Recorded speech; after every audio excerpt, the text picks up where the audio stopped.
Με σύστησε στους συνεταίρους την ετήσια δεξίωση ως, και παραθέτω, τη γυναικούλα που μου κρατάει τα πουκάμισα σιδερωμένα και τα φαγητά μου ζεστά. Ένα κύμα από χαχανιτά διαπέρασε την αίθουσα. Χαμήλωσα το βλέμμα στο πάτωμα, το πρόσωπό μου κάμινος από ντροπή, μένοντας σιωπηλή, πάντα σιωπηλή. Και τότε ο κύριος Στεργίου, ο διευθύνων σύμβουλος, βγήκε από το πλήθος και έβαλε ένα χέρι στον ώμο μου. «Είμαστε πολύ χαρούμενοι», ανακοίνωσε, «που καλωσορίζουμε τη νέα μας διευθύντρια διεθνούς στρατηγικής». Ο σύζυγός μου, ο Γρηγόρης, πάγωσε. Το αυτάρεσκο χαμόγελό του σάστησε, τρεμόπαιξε και έπειτα έσβησε εντελώς. «Είναι πρακτικά η προσωπική μου βοηθός και μαγείρισα», είχε δηλώσει ο Γρηγόρης στα συγκεντρωμένα ανώτερα στελέχη. Αυτό που δεν ήξερε ήταν ότι το Διοικητικό Συμβούλιο είχε ήδη αποφασίσει για εμένα και όχι για εκείνον. Τα λόγια του έμοιαζαν να πίζουν μέσα στην πολυτελή ατμόσφαιρα, καθώς περίπου 30 ανώτερα στελέχη έστρεψαν τα βλέμματά τους πάνω μου. Μερικοί πρόσφεραν ευγενικά, αμήχανα χαμόγελα. Άλλοι άφησαν ένα απαλό γέλιο. Η Έλενα από το οικονομικό τμήμα, η ίδια γυναίκα που είχε επενέσει την τελευταία μου τριμηνιαία ανάλυση κινδύνου, στην πραγματικότητα χαχάνισε μέσα στο ποτήρι της σαμπάνιας της.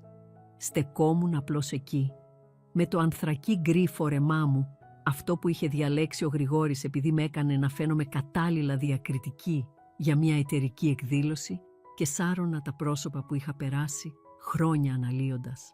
Αυτοί ήταν οι άνθρωποι των οποίων τα email είχα συντάξει, των οποίων τις παρουσιάσεις είχα γράψει στα κρυφά, των οποίων ολόκληρες στρατηγικές αγοράς είχα χτίσει κατά τη διάρκεια ατελείωτων ξενυχτιών, ενώ ο Γρηγόρης ήταν κάτω και έβλεπε αγώνες. «Γρηγόρη, είσαι απίστευτος», είπε γελώντας ο Χρήστος από το μάρκετινγκ, σηκώνοντας το ποτήρι του με το ουίσκι προς τον σύζυγό μου. «Πού βρίσκεις μια τόσο αφοσιωμένη?» Η χρυσή βέρα στο δάχτυλό μου ξαφνικά έμοιαζε με μέγενη, κόβοντας κάθε κυκλοφορία. Ο κρυστάλλινος πολυέλαιος από πάνω έριχνε μακριές αιχμηρές σκιές στο γυαλισμένο πάτωμα, και το μόνο που ήθελα ήταν να λιώσω μέσα σε μία από αυτές. Αυτή δεν ήταν καθόλου η πρώτη φορά που ο Γρηγόρης με είχε υποβιβάσει δημοσίως σε ένα σύνολο οικιακών δεξιοτήτων. Αλλά υπήρχε κάτι σε αυτή τη νύχτα που έμοιαζε διαφορετικό, τελικό. «Είναι άσος και στο πλήσιμο», επέμεινε ο Γρηγόρης, η φωνή του αποκτούσε αυτοπεποίθηση με κάθε γέλιο που εισέπρατε. Μια πραγματική καλλιτέχνης με τα καθαριστικά για τους λεκέδες. Ο διευθύνων σύμβουλος, ο Αριστίδης Στεργίου, στεκόταν κοντά στο μεγάλο πιάνο, παρατηρώντας αυτή τη μικρή παράσταση με μια αδιάβαστη έκφραση. Τα μάτια μας συναντήθηκαν για ένα κλάσμα του δευτερολέπτου πάνω από την αίθουσα χορού και ένιωσα κάτι να περνάει ανάμεσά μας. Ίσως ήταν κατανόηση ή ίσως απλώς αναγνώριση. Τα μάγουλά μου κάηκαν από ένα νέο κύμα ζέστης, καθώς ένα ακόμη κυματάκι ευγενικού γέλιου διαδόθηκε στην ομάδα. Μια γυναίκα δίπλα μου, κάποια που αναγνώρισα αμυδρά από το γραφείο της Σιγκαπούρης, έσκυψε και μουρμούρισε: «Είσαι τόσο τυχερή που έχεις έναν άντρα που εκτιμά τα παραδοσιακά πράγματα». Τυχερή, η λέξη ήταν σαν στάχτη στο στόμα μου. Πράγματι, όλες θα έπρεπε να είμαστε τόσο τυχερές, παρενέβη μια άλλη φωνή. Μια γυναίκα που ξέρει τη θέση της. Η θέση της. Η θέση μου, φαινόταν, ήταν δίπλα στην κουζίνα του Γρηγόρη και στο καλάθι με τα άπλητά του. Όχι σκυμμένη πάνω από αναλύσεις αγοράς ή σχεδιάζοντας παγκόσμια σχέδια επέκτασης. Όχι η γυναίκα που είχε σώσει μόνη της τον λογαριασμό της Στερλίνα πέρυσι, ή εκείνη που είχε εντοπίσει την αναποτελεσματικότητα στην αλυσίδα εφοδιασμού που εξοικονόμησε στην εταιρεία 3,2 εκατομμύρια ευρώ. «Νομίζω ότι χρειάζομαι μια στιγμή», ψιθύρισα, αλλά κανείς δεν άκουγε. Ήταν όλοι πολύ απορροφημένοι από το σόου του ενός ανδρός του Γρηγόρη. Ξέφυγα προς το μπαρ, τα τακούνια μου έκαναν κοφτούς, μοναχικούς ήχους στο μάρμαρο. Ο μπάρμαν, ένας νεαρός με καλοσυνάτα μάτια, μου έβαλε ένα ποτήρι ανθρακούχο νερό χωρίς καν να χρειαστεί να το ζητήσω. «Μεγάλη νύχτα», είπε χαμηλόφωνα. «Δεν έχεις ιδέα». Οι φυσαλίδες έμοιαζαν ξεθυμασμένες, όπως ακριβώς είχαν γίνει τα πάντα στη ζωή μου. Πέρα στην τεράστια αίθουσα μπορούσα να δω το Γρηγόρη να εξακολουθεί να κρατά το ενδιαφέρον, πιθανότατα διηγούμενος ιστορίες για την ικανότητά μου να βρίσκω τις καλύτερες προσφορές στη λαϊκή ή για το σύστημά μου στην οργάνωση της αποθήκης τροφίμων. Τότε ήταν που ένιωσα μία παρουσία δίπλα μου. «Απολαμβάνετε το πάρτι». Η φωνή του Αριστίδη Στεργίου ήταν χαμηλή, σχεδόν σαν μυστικό. «Ήταν αποκαλυπτικό», απάντησα, ζυγίζοντας τα λόγια μου. Με κοίταξε με την ίδια αιχμηρή εστίαση που εφάρμοζε στις συνεδριάσεις του Διοικητικού Συμβουλίου. «Ήθελα να σας μιλήσω για το σχέδιο Φοίνικας». Το Συμβούλιο εντυπωσιάστηκε εξαιρετικά από τη στρατηγική διορατικότητα σε αυτή την πρόταση. Η καρδιά μου έκανε ένα επώδυνο σάλτο. Το σχέδιο Φοίνικας. Ακριβώς αυτό που ο Γρηγόρης είχε παρουσιάσει τον περασμένο μήνα ως δική του δημιουργία. Αυτό για το οποίο είχα περάσει 3 ολόκληρες εβδομάδες, τροφοδοτούμενοι από καφέ και καθαρή θέληση, ερευνώντας και γράφοντας, ενώ εκείνος ήταν σε ένα ταξίδι στο Πόρτο Χέλι με πελάτες. «Χαίρομαι που έγινε καλά δεκτό», κατάφερα να πω. Τα μοντέλα πρόβλεψης ήταν ασυνήθιστα εξελιγμένα. Δεν βλέπουμε συχνά τέτοιου είδους προνοητική σκέψη. Το βλέμμα του κυρίου Στεργίου ήταν σταθερό. Το Συμβούλιο σημείωσε ειδικά την καινοτόμο προσέγγιση στην ενσωμάτωση στην αγορά. Ο θόρυβος της δεξίωσης έσβησε σε έναν υπόκοφο βόμβο. Ήξερε. Αυτός ο άντρας κατά κάποιο τρόπο ήξερε ακριβώς ποιος βρισκόταν πίσω από αυτή την πρόταση. «Υπάρχει και κάτι άλλο», συνέχισε ο κύριος Στεργίου, η φωνή του ακόμα πιο ήσυχη. «Συζητάμε για μια σημαντική οργανωτική αλλαγή, τη δημιουργία νέων ηγετικών ρόλων. Το Συμβούλιο αισθάνεται ότι μια νέα προοπτική είναι απαραίτητη για την παγκόσμια όθησή μας». Μου έδωσε διακριτικά μια επαγγελματική κάρτα στο χέρι. «Καλέστε το γραφείο μου τη Δευτέρα. Έχουμε πολλά να συζητήσουμε σχετικά με το μέλλον σας σε αυτή την εταιρεία». Και με αυτό έφυγε, αφήνοντάς με στο μπαρ με τρεμάμενα χέρια, κρατώντας ένα μικρό κομμάτι χαρτόνι που έμοιαζε τόσο βαρύ όσο ένα τούβλο χρυσού. Πέρασα το υπόλοιπο της νύχτας παρακολουθώντας το Γρηγόρη να κοινωνικοποιείται και να κάνει δημόσιες σχέσεις με το πλήθος. Ήταν εντελώς ανίδεος για τη συζήτηση που μόλις είχε επανασχεδιάσει τον χάρτη ολόκληρης της ζωής μας. Με σύστησε σε 3 ακόμη στελέχη ως το καλύτερό του μισό, αν και οι 2 ξέραμε ποιο μισό έκανε τη βαριά δουλειά. Στο αυτοκίνητο στο δρόμο για το σπίτι, ο Γρηγόρης ήταν γεμάτος ενθουσιασμό για τις επαφές του. Τα ποτά τον είχαν κάνει ομιλητικό, σχεδόν κομπλιμενταδόρο. «Έδειχνες υπέροχη απόψε», είπε, χτυπώντας μου πατροναριστικά το γόνατο. «Είναι καλό που σε έχω εκεί για υποστήριξη». «Υποστήριξη», η λέξη αντίχησε στο αυτοκίνητο καθώς τα φώτα της πόλης περνούσαν γρήγορα από το παράθυρό μου. Η κάρτα του Αριστίδη Στεργίου ήταν κρυμμένη στην τσάντα μου σαν λαθρέο εμπόρευμα, απόδειξη μιας προδοσίας που δεν είχα καν διαπράξει ακόμα. Εκείνη τη νύχτα έμεινα ξάγρυπνη ακούγοντας τον ήχο του βαθιού, ικανοποιημένου ροχαλιτού του Γρηγόρη. Για 18 χρόνια ήμουν το φάντασμα στη μηχανή της επιτυχίας του. Είχα γυαλίσει τις αναφορές του, είχα σχεδιάσει τις ομιλίες του και είχα οξύνει τις μισοτελειωμένες ιδέες του μέχρι να λάμψουν. Τον είχα κάνει να φαίνεται ιδιοφυΐα, ενώ εγώ σιγά σιγά γινόμουν αόρατη. Αλλά η απόψινή δημόσια ταπείνωση δεν ήταν απλώς μία προσβολή, ήταν μία διάγνωση. Είδα ολόκληρο τον γάμο μας με μία βίαιη νέα διάβγεια.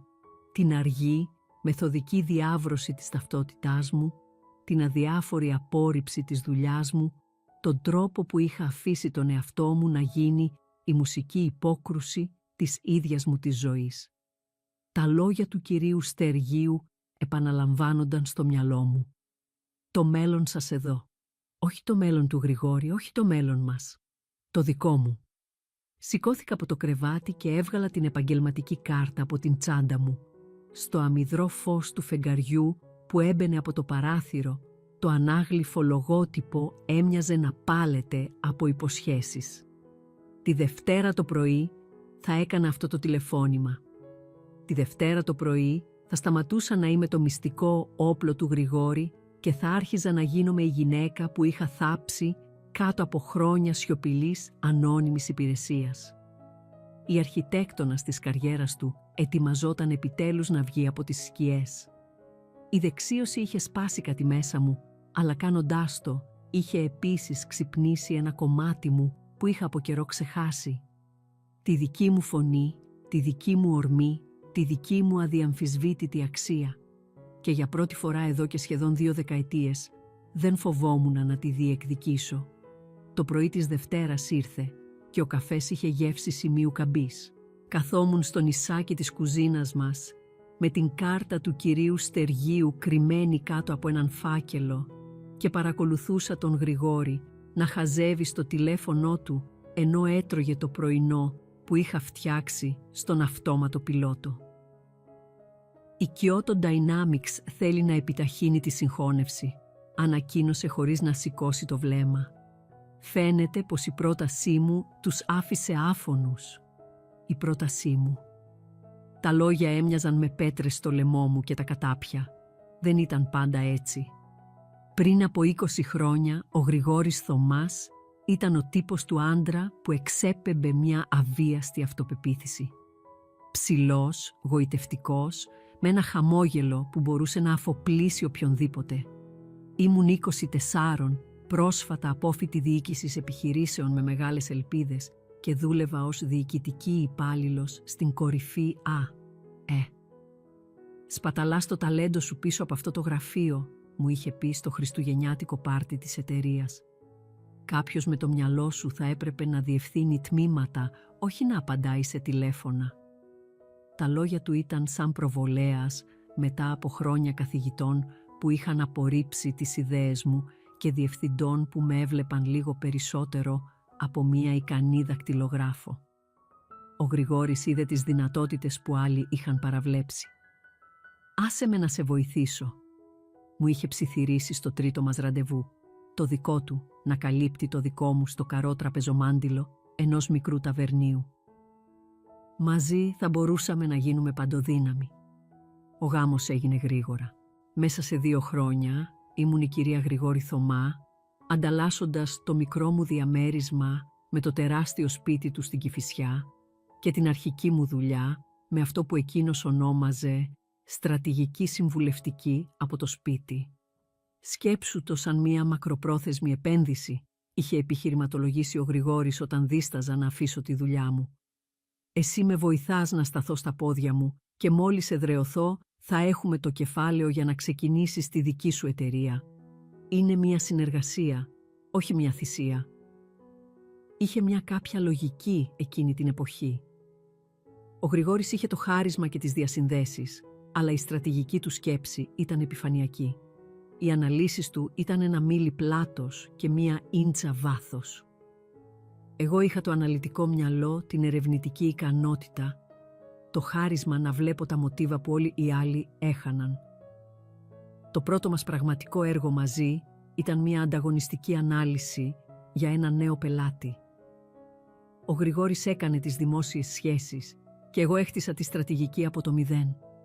Όταν έκλεισαν το 7ψήφιο συμβόλαιο, το γιορτάσαμε με σαμπάνια στο σαλόνι μας. «Βλέπεις, Ελένη», είχε πει ο Γρηγόρης τραβώντας με σε μία αγκαλιά, «είμαστε η τέλεια ομάδα». Ομάδα. Αυτή η λέξη σήμαινε κάτι διαφορετικό τότε. Οι παρακλήσεις άρχισαν μικρές. Μπορείς απλά να ρίξεις μια ματιά σε αυτό, να φτιάξεις λίγο τη γλώσσα. Μετά έγιναν μεγαλύτερες. Χρειάζομαι μια πλήρη ανάλυση του ανταγωνιστικού τοπίου μέχρι την Παρασκευή.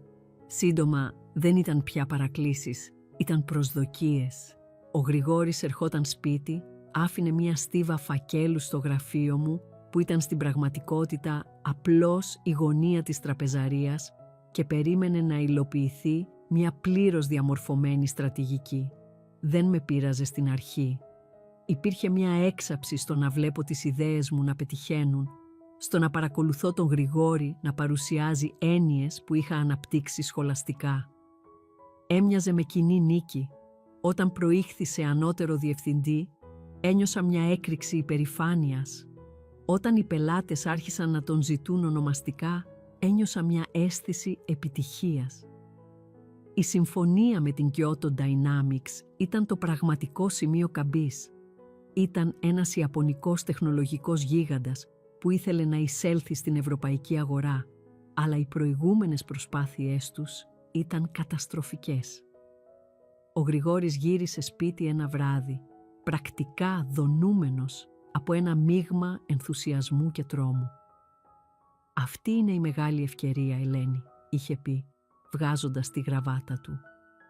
«Αυτός είναι ο λογαριασμός που θα με κάνει αντιπρόεδρο, αλλά οι απαιτήσεις τους είναι τρελές. Θέλουν μια πλήρη στρατηγική διείσδυση στην αγορά, αξιολογήσεις κινδύνου σε 12 τομείς και χρηματοοικονομική μοντελοποίηση για μια δεκαετή ανάπτυξη».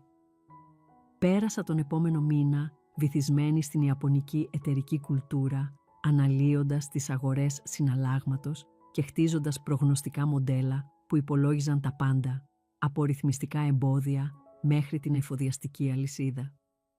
Η τραπεζαρία μας εξαφανίστηκε κάτω από μια θάλασσα από λογιστικά φύλλα και εκθέσεις της βιομηχανίας. Δούλευα 20 ώρες την ημέρα, ζώντας με καφεΐνη και καθαρή ορμή. Το βράδυ πριν από τη μεγάλη του παρουσίαση, του παρέδωσα ένα γυαλιστερό, δερματόδετο χαρτοφυλάκιο. Περιείχε 80 σελίδες του πιο αυστηρού στρατηγικού σχεδίου που είχα δημιουργήσει ποτέ. Ήταν όλα εκεί. Διαγράμματα, προβλέψεις, σχέδια έκτακτης ανάγκης, όλα με διασταυρούμενες αναφορές και χρωματική κωδικοποίηση. «Αυτό είναι απίστευτο», είχε ψιθυρίσει, ξεφυλίζοντας τις σελίδες. «Έχεις καλύψει κάθε πιθανή γωνία». Την επόμενη μέρα, ο Γρηγόρης γύρισε σπίτι με ένα μπουκάλι vintage σαμπάνια και την είδηση ότι η Kyoto Dynamics είχε υπογράψει αποκλειστική συνεργασία. Το μπόνους του ήταν αρκετό για την προκαταβολή του σπιτιού που είχαμε βάλει στο μάτι. «Τα καταφέραμε», φώναξε ανοίγοντας το φελό. «Αυτός είναι λόγος για γιορτή». Αλλά όταν έβγαλε το τμήμα του σε ένα ακριβό εστιατόριο την επόμενη εβδομάδα για να γιορτάσουν τη νίκη, εγώ δεν ήμουν στη λίστα των καλεσμένων. Όταν το εταιρικό ενημερωτικό δελτίο δημοσίευσε ένα αφιέρωμα στη διορατική του προσέγγιση στις διεθνείς συνεργασίες, το όνομά μου δεν υπήρχε πουθενά. Και καθώς στεκόμουν πλένοντας πιάτα στην ολοκαίνουργια κουζίνα μας, τον άκουσα στο τηλέφωνο με τον διευθύνοντα σύμβουλο της Κιώτο να δέχεται προσωπικά ευχαριστίες για τις λαμπρές του ιδέες. Τότε άρχισα να προσέχω τις αντωνυμίες. Ήταν πάντα η δική μου στρατηγική που έκλεισε τον λογαριασμό Χέντερσον. Όχι η δική μας στρατηγική. Ήταν η δική μου ανάλυση που εντόπισε το κενό στην αγορά. Όχι η ανάλυση που είχε ζητήσει μια Δευτέρα και έλαβε, πλήρως διαμορφωμένη και με υποσημειώσεις, μέχρι την Τετάρτη. Προσπάθησα να μιλήσω μόνο μία φορά.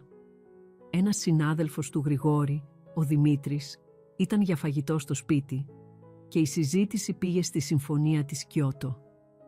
«Ξέρεις», είπα ανάλαφρα ξαναγεμίζοντας τα ποτήρια τους με κρασί, «θα έπρεπε πραγματικά να αρχίσω να χρεώνω τον Γρηγόρη για τις συμβουλευτικές μου υπηρεσίες». Μια αμήχανη σιωπή έπεσε στο τραπέζι. Ο Δημήτρης έριξε ένα νευρικό γελάκι. Το σαγόνι του Γρηγόρη σφίχτηκε. Αργότερα εκείνο το βράδυ, αφού έφυγε ο Δημήτρης, ο Γρηγόρης με αντιμετώπισε στην κουζίνα. Η φωνή του ήταν χαμηλή και ελεγχόμενη, αλλά τα μάτια του ήταν σκληρά. «Μην με ξαναφέρεις ποτέ σε τέτοια δύσκολη θέση». «Αστειευόμουν μόνο, Γρηγόρη». «Αλήθεια, γιατί ακούστηκε σαν να προσπαθούσες να πάρεις τα εύσημα για την επιτυχία μου». «Η επιτυχία μου». Οι λέξεις κρέμονταν στον αέρα ανάμεσά μας. Οι συναντήσεις μου με πελάτες, οι παρουσιάσεις μου, η φήμη μου. Συνέχισε, η φωνή του χαμήλωνε. «Με βοηθάς με την έρευνα, Ελένη. Αυτό δεν είναι το ίδιο με το να κλείνεις μια συμφωνία ή να διαχειρίζεσαι μια ομάδα. Μην μπερδεύεις την υποστήριξη με την ηγεσία». Δεν έκανα ποτέ ξανά αυτό το λάθος. Τα χρόνια κύλησαν σε μια ρουτίνα. Οι δεξιότητές μου έγιναν πιο οξυμένες και η παρουσία μου έσβηνε όλο και περισσότερο στο παρασκήνιο. Έγινα ειδικός στην πρόβλεψη της αγοράς, δεξιοτέχνης της στρατηγικής επανατοποθέτησης και ιδιοφυΐα στο να μετατρέπω τις αόριστες ιδέες του Γρηγόρη σε κερδοφόρες επιχειρήσεις. Αλλά το όνομά μου δεν ήταν ποτέ σε καμία πρόταση. Οι ιδέες μου δεν αναφέρθηκαν ποτέ σε καμία συνάντηση. Οι συνεισφορές μου ήταν απλώς ο σιωπηλός κινητήρας που οδηγούσε το εντυπωσιακό όχημα της καριέρας του Γρηγόρη. Η ηρωνία ήταν ασφικτική. Όσο περισσότερο τον έχτιζα, τόσο περισσότερο εξαφανιζόμουν. Κάθε προαγωγή που έπαιρνε ήταν χτισμένη σε θεμέλια που είχα θέσει εγώ. Κάθε μπόνους που κέρδιζε ήταν για δουλειά που είχα κάνει εγώ. Κάθε βήμα που έκανε στην εταιρική ιεραρχία με έσπροχνε βαθύτερα στις σκιές. Συνέχισα να λέω στον εαυτό μου ότι ήταν μια προσωρινή διευθέτηση. Ότι μόλις γινόταν ανώτερος αντιπρόεδρος, θα είχε επιτέλους τη δύναμη και τους πόρους να με ανεβάσει μαζί του. Ότι η επιτυχία μας ήταν μια κοινή οντότητα, ακόμα κι αν η αναγνώριση δεν ήταν. Αλλά η επιτυχία δεν αλλάζει απλώς τους ανθρώπους, τους αποκαλύπτει. Μέχρι τη στιγμή που ο Γρηγόρης έγινε ανώτερος αντιπρόεδρος, ήμουν το καταπέτηση εσωτερικό του think tank, έφερνε σπίτι πολύπλοκα επιχειρηματικά προβλήματα και τα άφηνε στα πόδια μου σαν να ήμουν κάποιο είδος πνευματικού αυτόματου πολιτή, περιμένοντας λαμπρές, εφαρμόσιμες λύσεις να εμφανιστούν μέχρι το πρωί. Το χειρότερο δεν ήταν πια η έλλειψη αναγνώρισης. Ήταν το αργό, σταθερό ξύσιμο του εαυτού μου, χρόνο με το χρόνο, μέχρι που είχα γίνει ακριβώς αυτό που με είχε αποκαλέσει ο Γρηγόρης στη δεξίωση.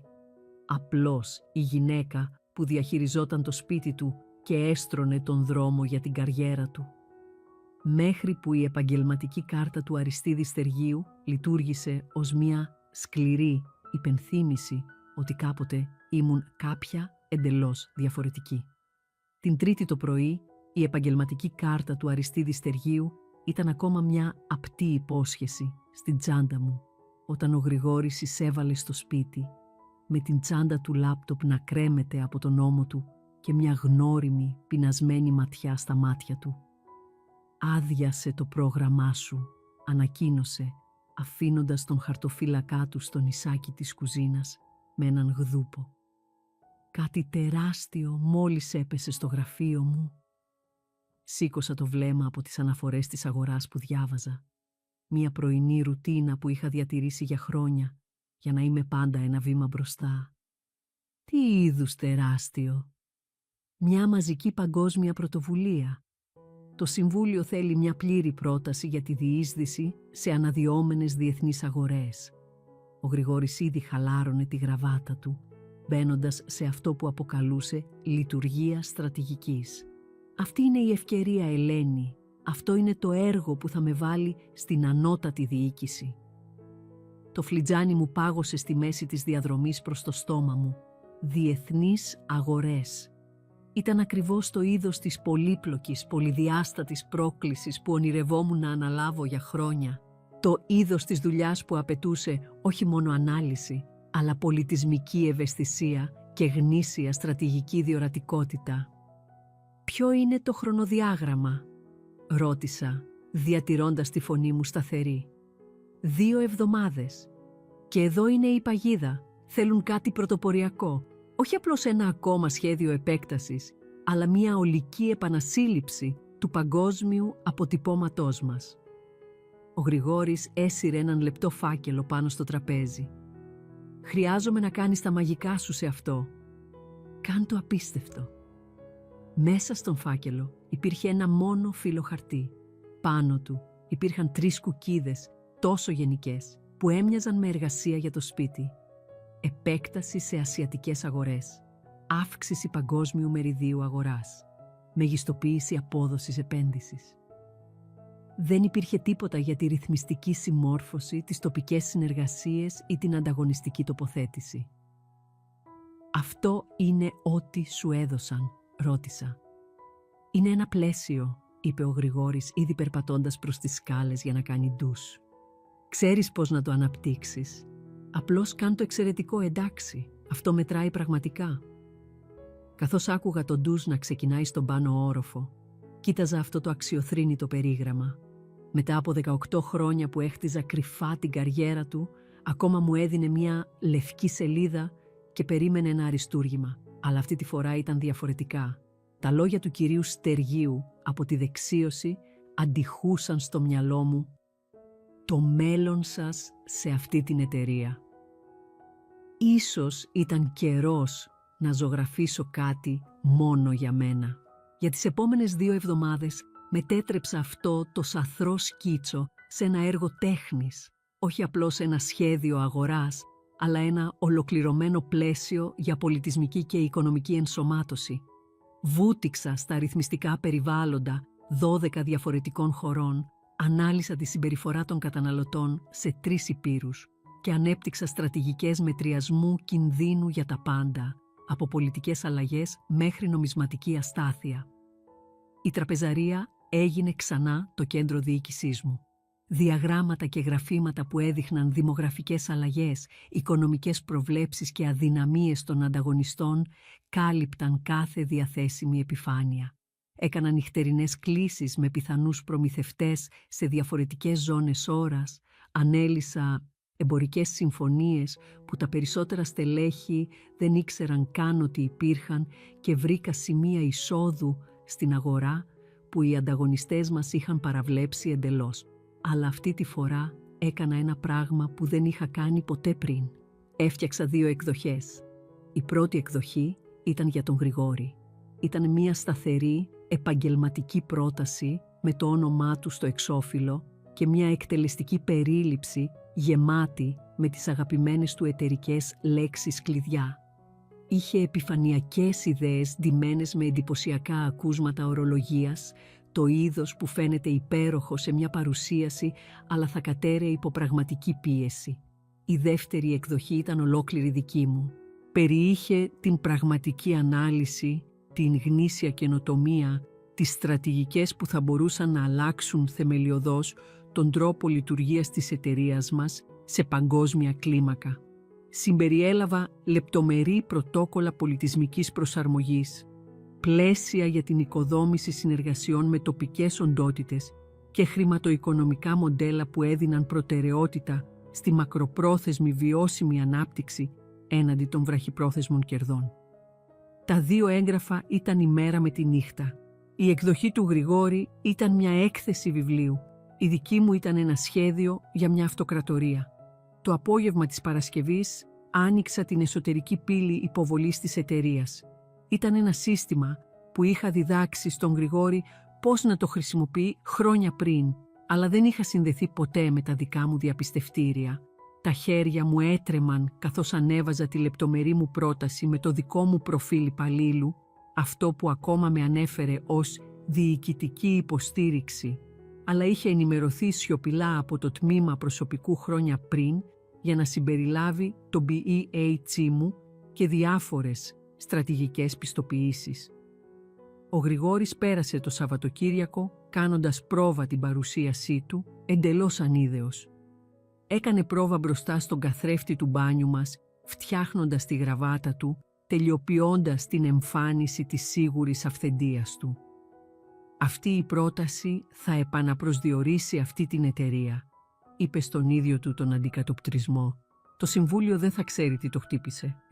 Καθόμουν στην άκρη του κρεβατιού μας, παρακολουθώντας το να κάνει πρόβα, και η ηρωνία ήταν τόσο πυκνή που μετά βίας ανέπνεα. Την Κυριακή το βράδυ ζήτησε επιτέλους να δει το τελικό έγγραφο. «Απλώς στείλτό μου με email», είπε, μόλις και μετά βίας σηκώνοντας το βλέμμα από το τηλέφωνό του. «Είμαι σίγουρος ότι τα κατάφερες τέλεια». Του έστειλα την επιφανειακή εκδοχή, αυτή που ήταν γεμάτη με γενικές ιδέες και ανακυκλωμένες στρατηγικές. Την διάβασε βιαστικά για λιγότερο από 5 λεπτά πριν κλείσει το λάπτοπ του. «Τέλεια», είπε. «Αυτό ακριβώς θα θέλουν να δουν». Το πρωί της Δευτέρας ξημέρωσε, καθαρό και διαυγές, το είδος της μέρας που όλα μοιάζουν δυνατά. Ο Γρηγόρης έφυγε νωρίς για ένα πρωινό πριν τη συνάντηση, φιλώντας με στο μέτωπο και υποσχόμενος ότι θα γιορτάσουμε τη μεγάλη του νίκη εκείνο το βράδυ. 2 ώρες αργότερα, το τηλέφωνο του γραφείου μου χτύπησε.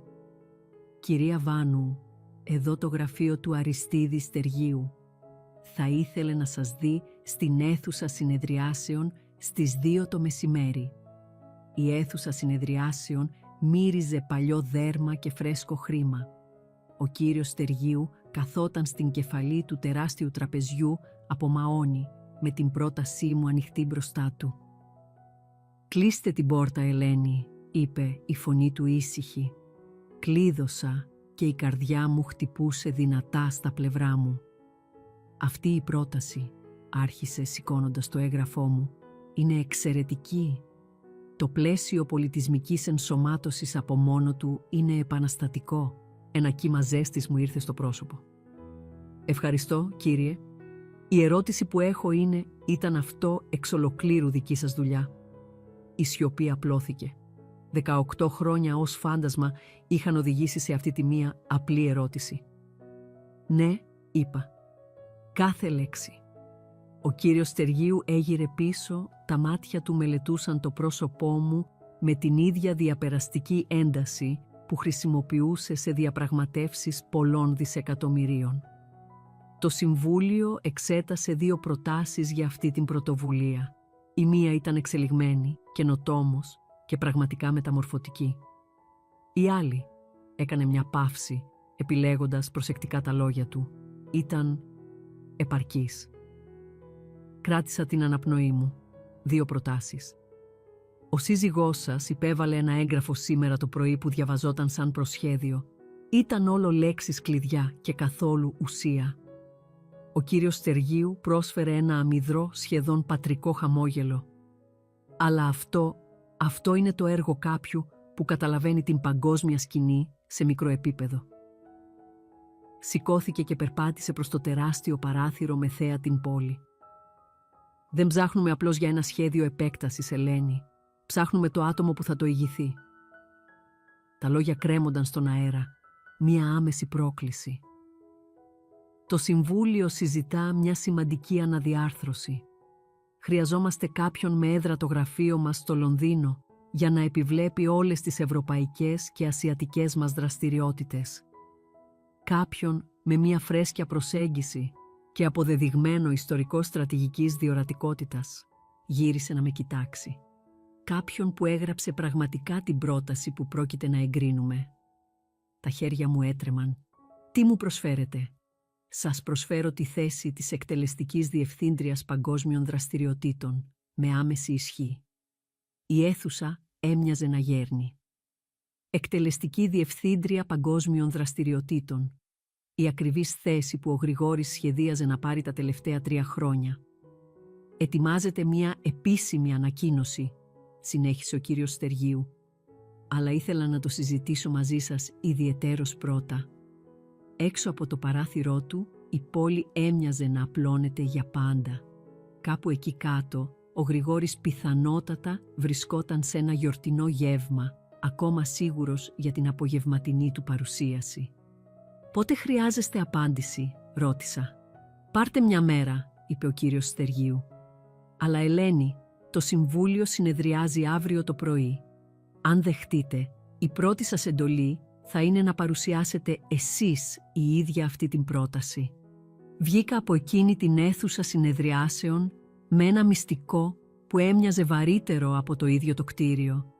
Για πρώτη φορά εδώ και 8-18 χρόνια, κάποιος δεν μου ζητούσε να σιωπήσω, μου ζητούσε να μιλήσω. Εκείνο το βράδυ καθόμουνα στο σαλόνι μας και παρακολουθούσα τον Γρηγόρη να περνάει τα σημεία της ομιλίας του για τελευταία φορά, εντελώς ανίδεος για το γεγονός ότι η γυναίκα που είχε περάσει μια ζωή φημώνοντας ετοιμαζόταν να βρει τη φωνή της. Το πρωί της Δευτέρας ξημέρωσε με εκείνη την κοφτερή ψυχρή σιωπή που προηγείται ενός σεισμού. Ήμουν στην κουζίνα όταν το τηλέφωνο του Γρηγόρη δονήθηκε με την ειδοποίηση του email που στάλθηκε σε όλη την εταιρεία. Το κοίταξε ενώ άλυφε μαρμελάδα στο τόστ του και μετά πάγωσε. «Τι στο καλό είναι αυτό?» Η φωνή του είχε ένα τρέμουλο που δεν είχα ακούσει ποτέ πριν. Το μαχαίρι έπεσε με κρότο στο πιάτο του, καθώς κοιτούσε την οθόνη του. Τα μάτια του σάρωναν τις ίδιες λίγες γραμμές ξανά και ξανά.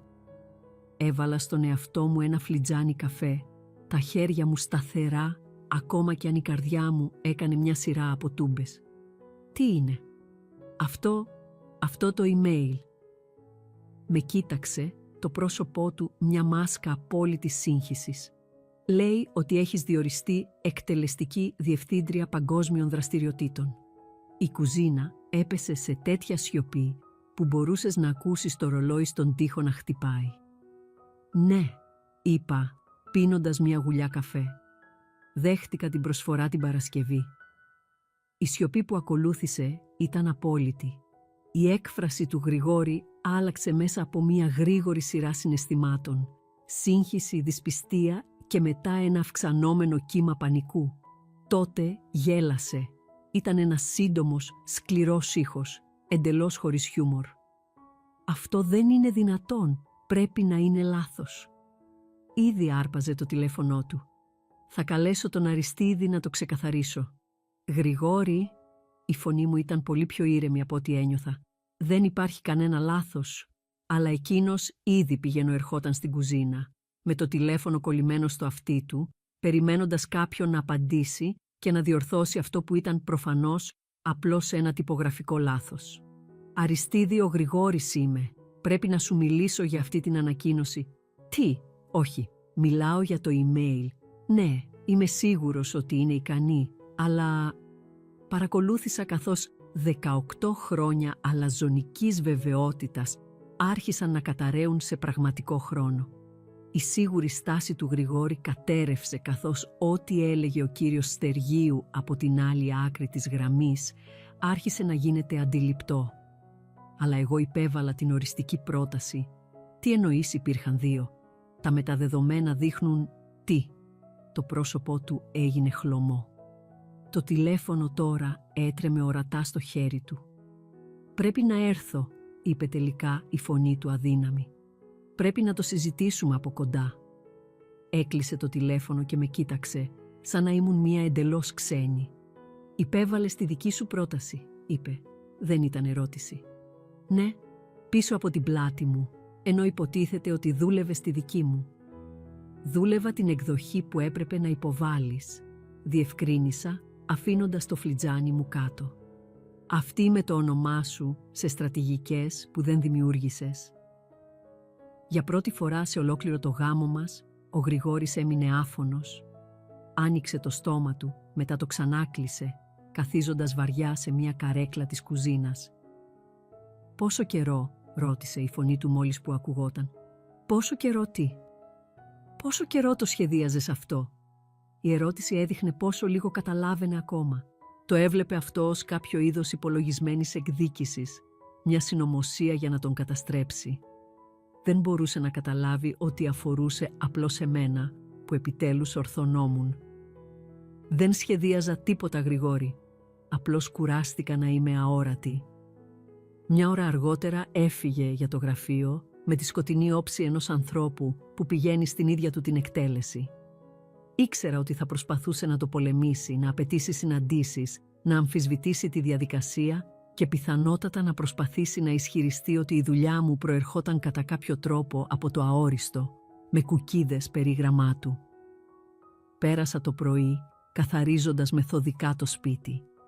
Κάθε δουλειά έμοιαζε με μια μικρή πράξη ανάκτησης του χώρου μου. Καθώς δίπλωνα τα πουκάμισα του Γρηγόρη, αναρωτιόμουν πόσες φορές είχα εκτελέσει ακριβώς αυτή την εργασία, ενώ ταυτόχρονα συνέτασα τις ίδιες τις στρατηγικές που τα είχαν πληρώσει. Το τηλέφωνό μου χτύπησε λίγο μετά τις 11. Ήταν η Έλενα από το οικονομικό, η φωνή της γεμάτη γνήσιο ενθουσιασμό. «Ελένη, μόλις είδα το email, εκτελεστική διευθύντρια. Αυτό είναι απολύτως απίστευτο». «Ευχαριστώ, Έλενα». «Ξέρεις», είπε χαμηλώνοντας τη φωνή της, «πάντα είχα την αίσθηση ότι ήσουν το πραγματικό μυαλό της επιχείρησης. Ο τρόπος που τον διόρθωνες διακριτικά σε λεπτομέρειες στα εταιρικά δείπνα ή πως πάντα φαινόταν να ξέρεις περισσότερα για τα έργα του από ότι εκείνος». Έκανε μια παύση.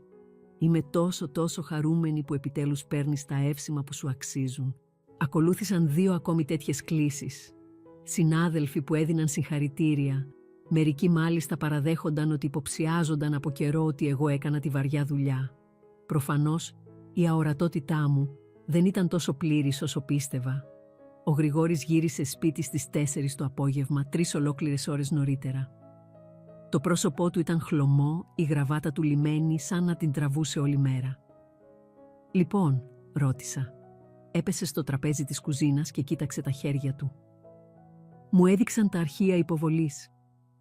Η πρότασή σου ανέβηκε στις 10 και 15 π.μ. την Παρασκευή. Η δική μου υποβλήθηκε στις 8 το πρωί σήμερα. Πέρασαν και τις 2 από έλεγχο λογοκλοπής. Η δική σου ήταν 100% πρωτότυπη. Κατάπιε δύσκολα. Η δική μου είχε ολόκληρες παραγράφους παρμένες από παλιά συμβουλευτικά έγγραφα και από στρατηγικές που είχες αναπτύξει για προηγούμενα έργα. Η ηρωνία ήταν σχεδόν ποιητική. Ενώ εγώ δημιουργούσα κάτι νέο, ο Γρηγόρης ανακύκλωνε τεμπέλικα τη δική μου παλιά δουλειά και δεν το είχε καν προσέξει.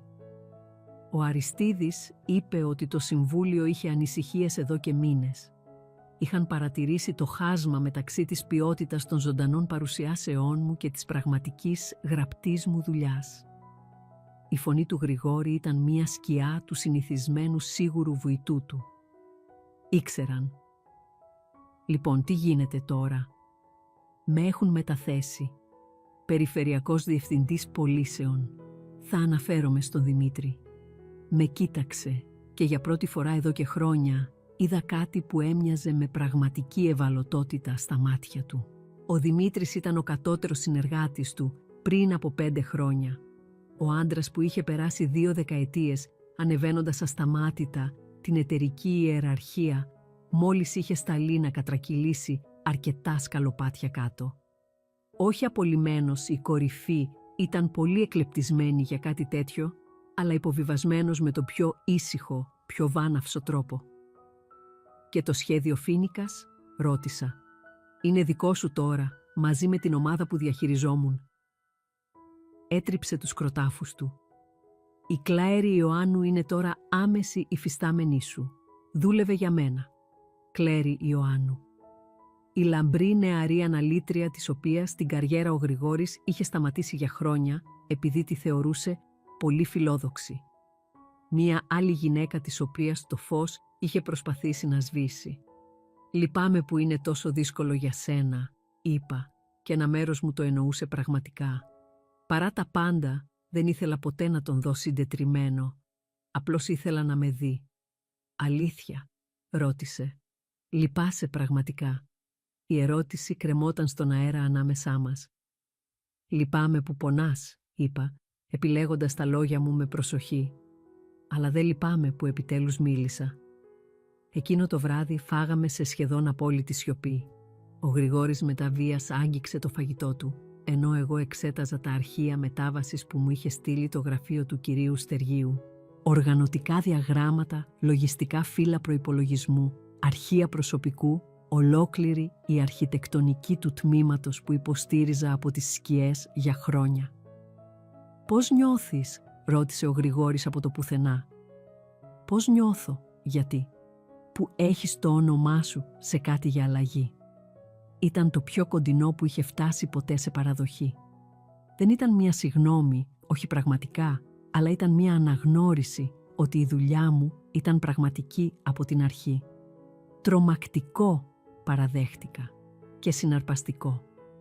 Απλώς έγνεψε αργά σαν να προσπαθούσε να επεξεργαστεί μια νέα και δύσκολη γλώσσα.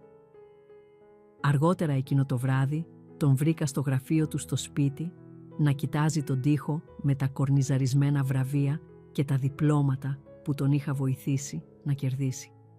Για πρώτη φορά από τότε που τον γνώρισα, ο Γρηγόρης Θωμάς φαινόταν εντελώς και απόλυτα χαμένος.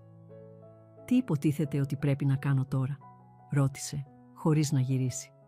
Ήταν η πρώτη ερώτηση που μου είχε κάνει εδώ και χρόνια, που δεν αφορούσε δεδομένα ή έναν πελάτη ή μια στρατηγική. Ήταν η πρώτη φορά που ζητούσε τη βοήθειά μου ως άτομο, όχι ως απλήρωτος πόρος. «Μαθαίνεις», είπα απλά.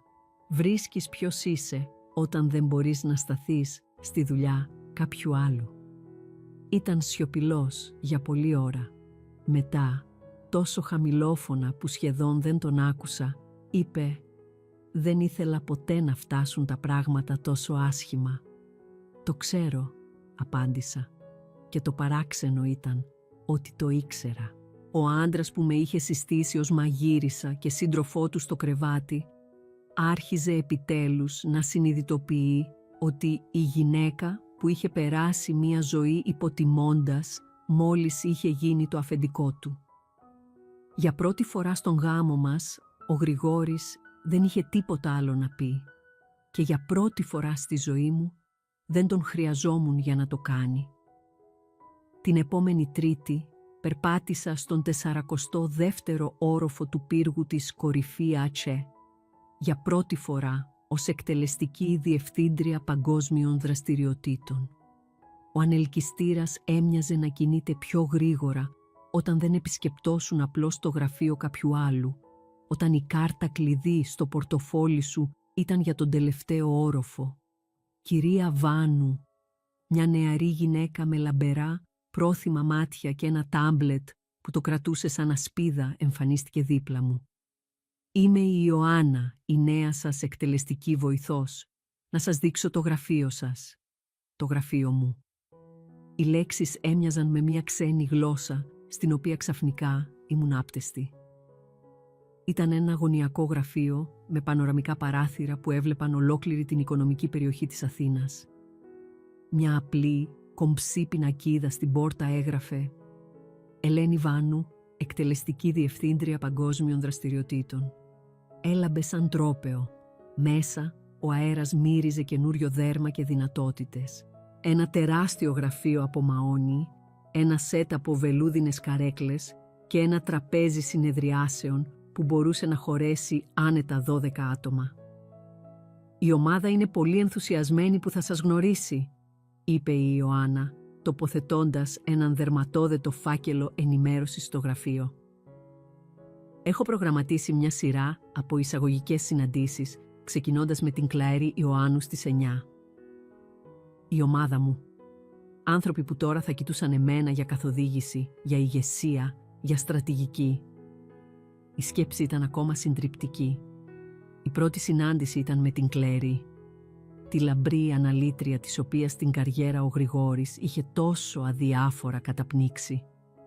Χτύπησε διστακτικά στην κάσα της πόρτας. Η στάση της ήταν κάποιου που έχει συνηθίσει να του λένε να περιμένει έξω. «Κλέρι, μπες, κάθισε σε παρακαλώ». Έδειξα την καρέκλα απέναντι από το γραφείο μου. «Πέρασα το Σαββατοκύριακο εξετάζοντας το χαρτοφυλάκιό σου. Η εις βάθος ανάλυση σου για την αγορά της Νότιας Αμερικής ήταν εξαιρετική. Τα φρύδια της σηκώθηκαν. Εσείς διαβάσατε τις πλήρεις αναφορές μου. Όλες οι ιδέες σου για τα ψυχογραφικά των καταναλωτών ήταν ακριβώς αυτό που χρειάζεται περισσότερο αυτή η εταιρεία». Έσκυψα μπροστά, τα χέρια μου ενωμένα στο γραφείο. «Θέλω να μιλήσουμε για την προαγωγή σου σε επικεφαλής στρατηγική αναλήτρια για την Αμερική». Για μία σύντομη, λαμπερή στιγμή, η Κλέρι φάνηκε σαν να επρόκειτο να βάλει τα κλάματα. Ο κύριος Θωμάς έλεγε πάντα ότι η δουλειά μου ήταν πολύ θεωρητική, όχι αρκετά πρακτική για το συμβούλιο. «Ο κύριος Θωμάς έκανε λάθος», είπα, και τα λόγια έμοιαζαν στέρεα, αληθινά. Τα θεωρητικά σου πλαίσια είναι αυτά που μετατρέπουν τις καλές ιδέες σε επαναστατικές. Τις επόμενες ώρες συναντήθηκα με την υπόλοιπη ομάδα. Κάθε συζήτηση έλεγε μια παρόμοια ιστορία. Απίστευτα έξυπνοι άνθρωποι που συγκρατούνταν από έναν διευθυντή που απέφευγε το ρίσκο και οικειοποιούνταν τα εύσημα.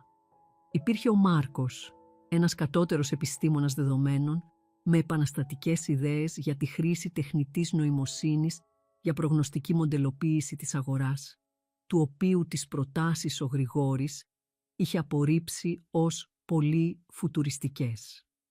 Υπήρχε η Λίντα, της οποίας οι δημογραφικές μελέτες είχαν εντοπίσει μια τεράστια, αναξιοποίητη αγορά στην Ανατολική Ευρώπη, μια περιοχή που ο Γρηγόρης είχε θεωρήσει εκτός του βασικού μας ενδιαφέροντος.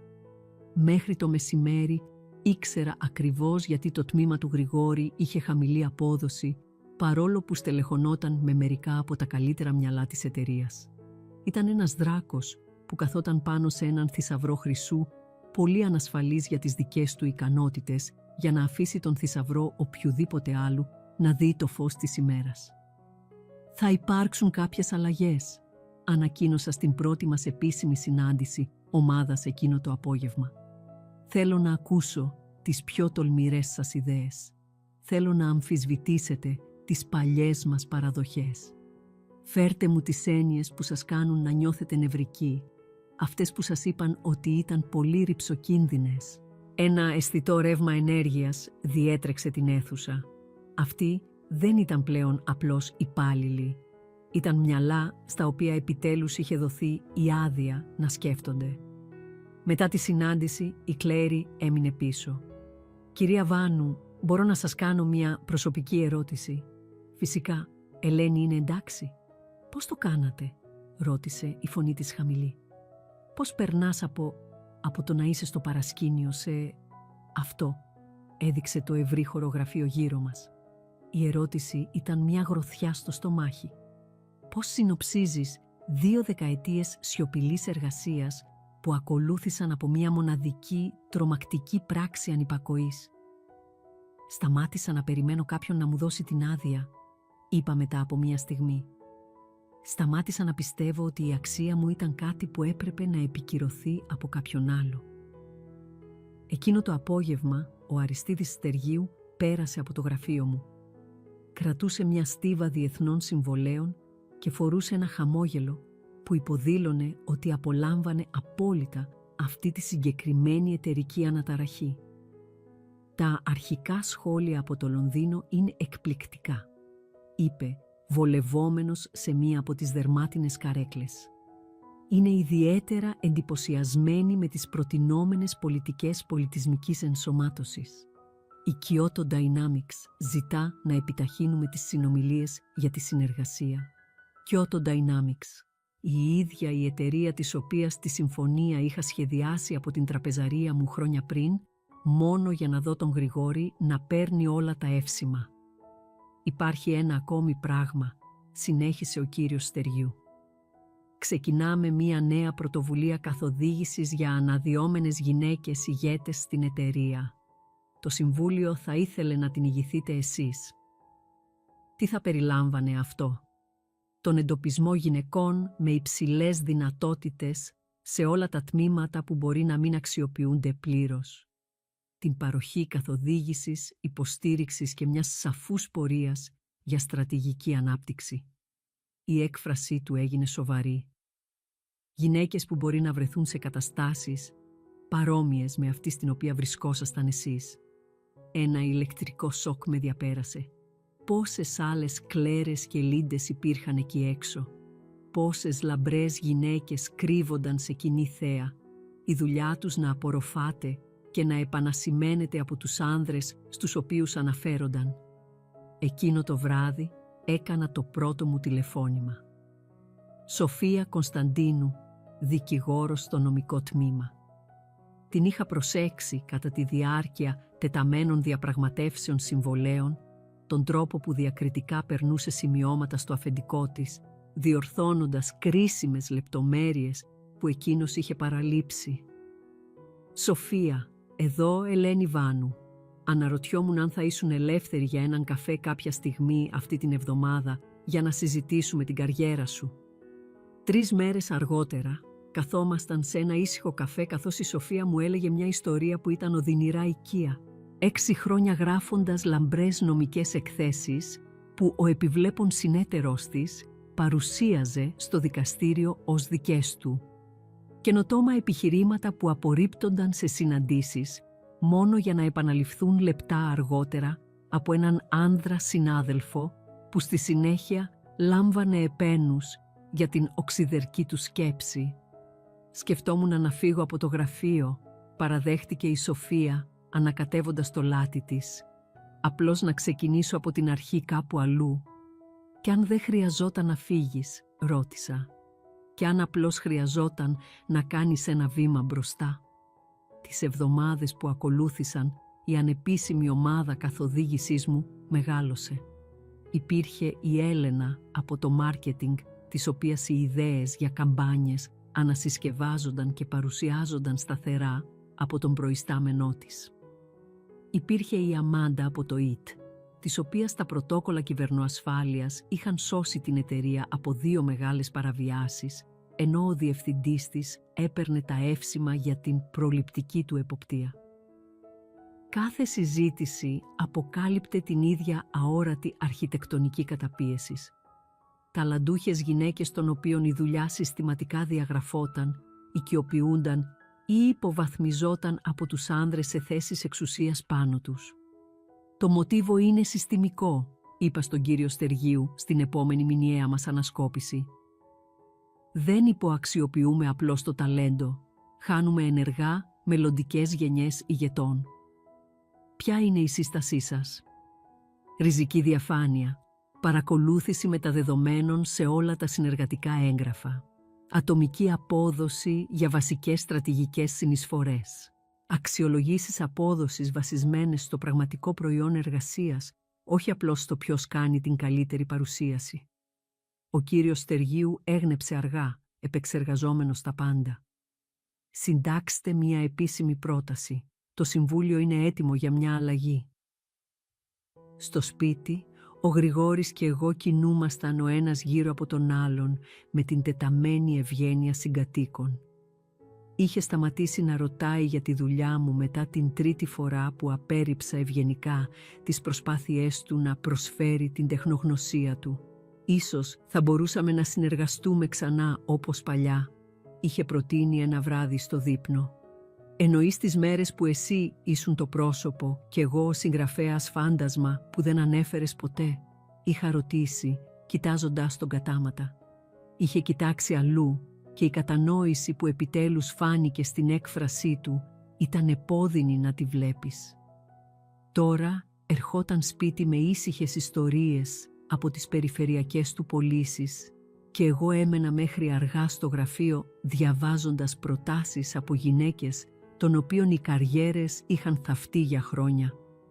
Η ηρωνία δεν μου διέφευγε. Ο Γρηγόρης είχε περάσει δεκαετίες προσπαθώντας να συρρικνώσει τον κόσμο μου στο μέγεθος του σπιτιού μας και τώρα βοηθούσα δεκάδες άλλες γυναίκες να ξεφύγουν από τα ίδια ακριβώς αόρατα κουτιά.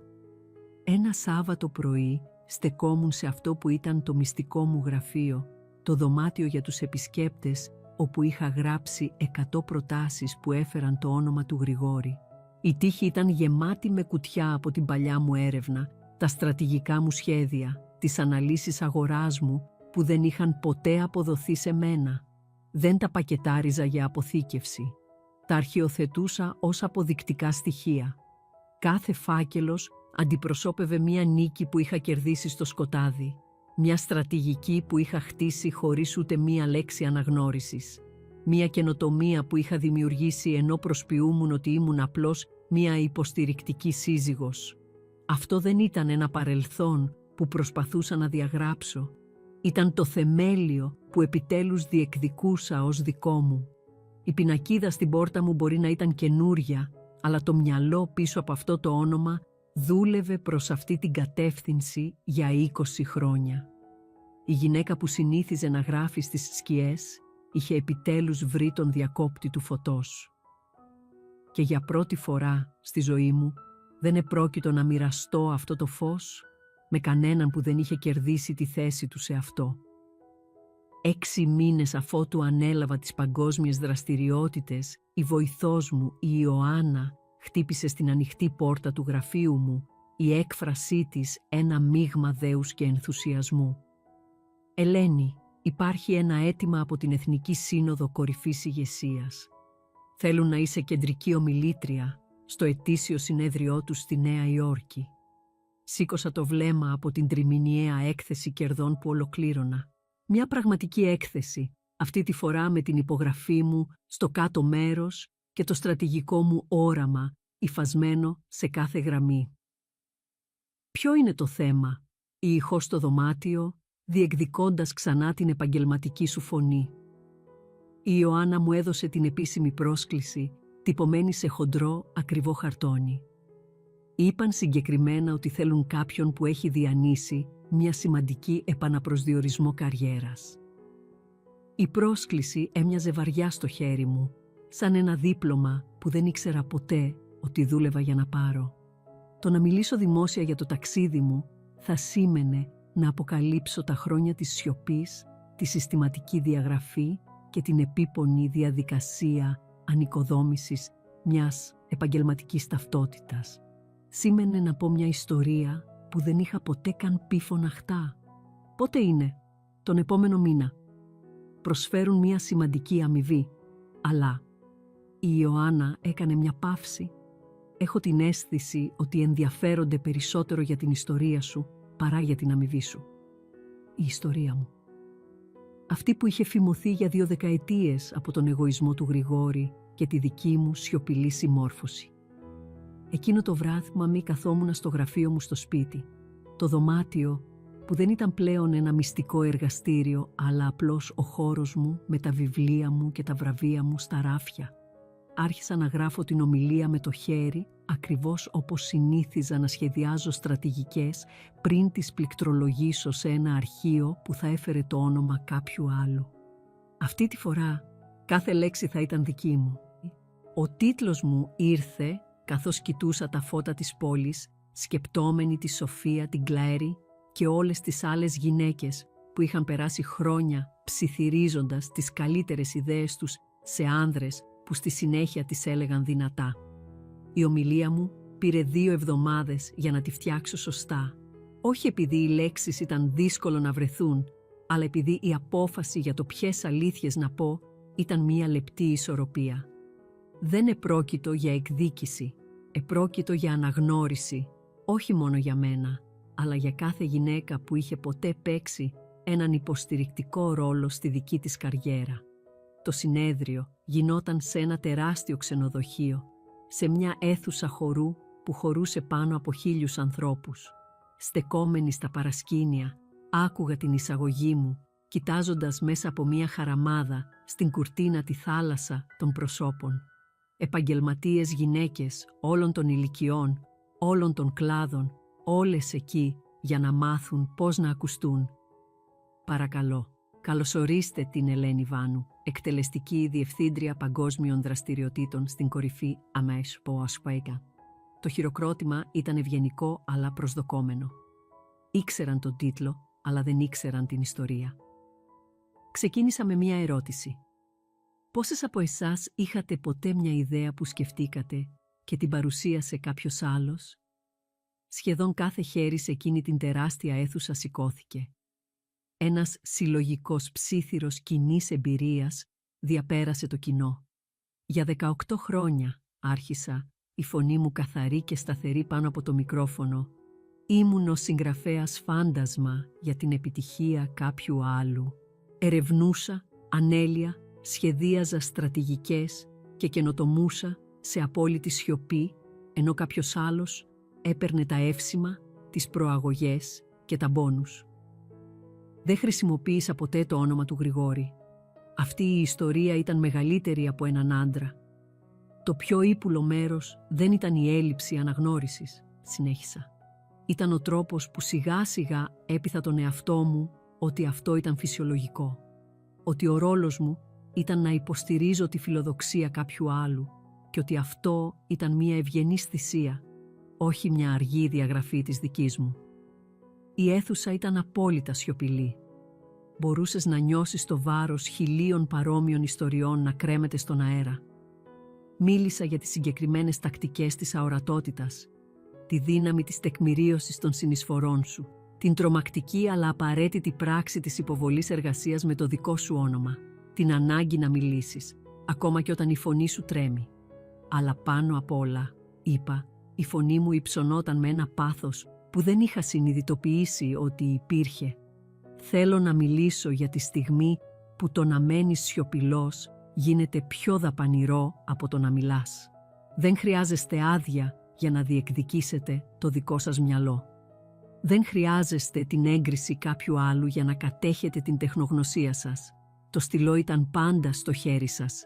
Απλώς πρέπει να θυμάστε ότι σας επιτρέπετε να γράψετε τη δική σας ιστορία. Το όρθιο χειροκρότημα ήταν εκκοφαντικό και κράτησε σχεδόν 5 λεπτά. Στη συνέχεια γυναίκες με περικύκλωσαν, οι ιστορίες τους ξεχύνονταν, καθεμία ένας καθρέφτης της δικής μου, δεκαετίες αόρατης δουλειάς, λαμπρές ιδέες που αποδίδονταν σε άνδρες αφεντικά, ολόκληρες καριέρες χτισμένες στις σκιές, ενώ κάποιος άλλος στεκόταν στο προσκήνιο.